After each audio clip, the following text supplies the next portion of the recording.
Hi friends, welcome to my channel. இன்றைக்கி lunch box recipe என்ன செஞ்சுருக்கேன்னு பார்க்கலாம் வாங்க. சுட சுட சோறு ரெடியாக இருக்குது. லஞ்ச் பாக்ஸில் எடுத்து வச்சிடலாம். மரவள்ளி கிழங்க வேக வச்சு தேங்காய் போட்டு தாளித்து எடுத்திருக்கேன்.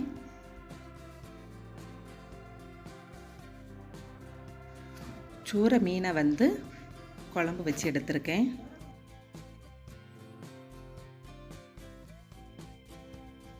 வல்லார கீரையை பொரியல் செஞ்சு எடுத்திருக்கேன்.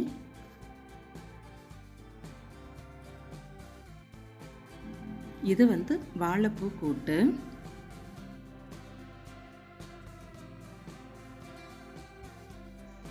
இந்த லஞ்ச் பாக்ஸ் ரெசிபி வீடியோ உங்களுக்கு பிடிச்சிருந்துன்னா லைக் பண்ணுங்கள், ஷேர் பண்ணுங்கள், கமெண்ட் பண்ணுங்கள், மறக்காமல் சப்ஸ்கிரைப் பண்ணுங்கள். தேங்க்யூ ஃபார் வாட்சிங்.